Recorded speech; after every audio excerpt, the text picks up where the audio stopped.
Good afternoon. My name is Austin McCraw. I am the Senior Director of Content Production here at MECLs. In the studio with me today is Michael Lanning. It's a privilege to have you, Michael. Michael Lanning, if you're not familiar with him, he is accredited with kind of coming up with the concept of value proposition. This is a concept that we talk about here a lot at MECLs. He wrote a very great, powerful book in the 90s called Delivering Profitable Value. Today he goes all over the world working with organizations, companies, helping them with their value propositions. And he was recently, earlier today, here at MECLs, talking to the kind of the students here, and just wanted to get him in the studio and be able to kind of throw some questions his way that would potentially benefit you, the audience, to kind of give you some insight that we and some of the cool things we got to hear today as part of our academic lecture series at MECLs. So, Michael, it's great to have you here. My pleasure, Austin. I really appreciate the opportunity to be here. I've really enjoyed getting to know some of your folks and getting used to the MECLs culture, which is a fantastic one. I mean, obviously the concept of value proposition is near to my heart, and you guys are very focused on making sure that your clients understand how powerful it is to think through what's the value proposition we're trying to convey and communicate, and how do we make that credible and believable. And all of that, of course, I think is great. Your whole approach of being very data-driven and testing-oriented in order to get to the most effective value proposition that you communicate, I think is fantastic. Excellent. What I want to do for the audience real quick, I kind of want to go back in time a little bit. You started with Procter & Gamble and you kind of went into the McKinsey, and that's about the time the concept for you of value proposition kind of was stirring in your head. So take us back there and kind of walk us through kind of, first off, kind of what were you doing, what was your role, and kind of how that concept of value proposition kind of emerged. Okay. Well, when I'd been at Procter & Gamble, the culture there is very oriented around making everybody understand the importance of studying and understanding as insightfully as possible the behavior and the attitude and the thought processes of the consumer.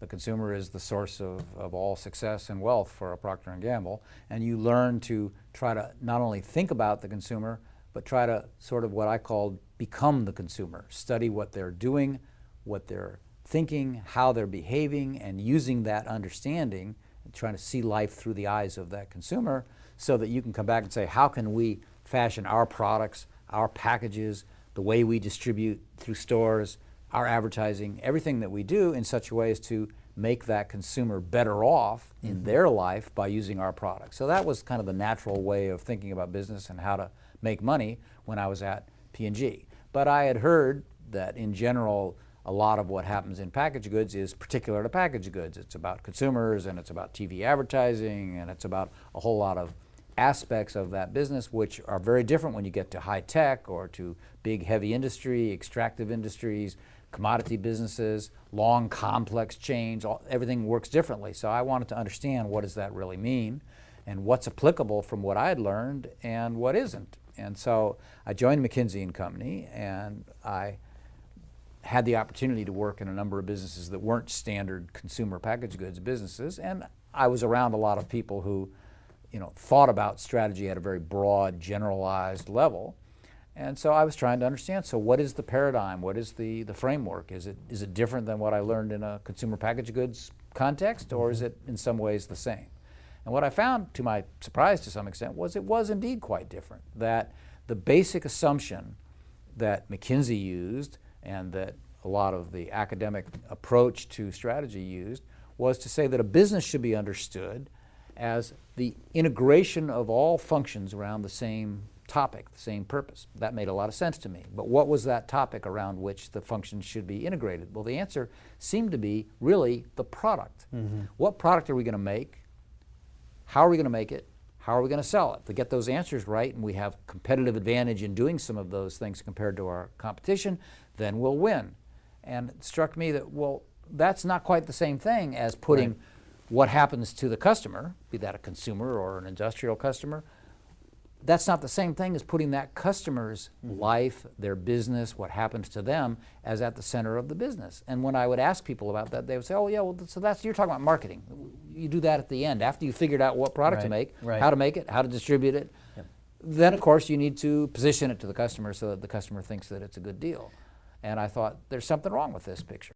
There's a long history in microeconomics and in strategy theory to think the problem is we make products and we need to make them in a profitable way, and that includes manufacturing them, designing them, and selling them. So that's the whole question of a business. How do you do that, and how do you do that better than the competition? And the idea of putting the customer in the middle of that is not really natural to that. The idea is the customer is there to fork over some of their spare change in return for the product that we're giving them. So we have to think about the customer, but the object of analysis there is the product or the service. And so most of theory focused that way. And in fact, it hasn't changed that much. That doesn't say that everybody doesn't always say the customer is really important and it's all we care about and so on. The customer is always there as an important topic. But when you take the functional structure that Drucker and everybody else who followed assumed is the right way to look at it, the issues, the key functions, the key processes of the business are to make and sell a product in such a way that at the end of the day we create a customer, fine. Right. But what we're really focusing on is what product to make, how to make it, and how to sell it. And that has to take into account what the customer's needs are. Somewhere in there you can easily lose sight of what's actually going to happen to the customer and only take account of what the customer thinks about your product, wants you to do with your product, and you end up focusing on how to make the product and how to sell the product.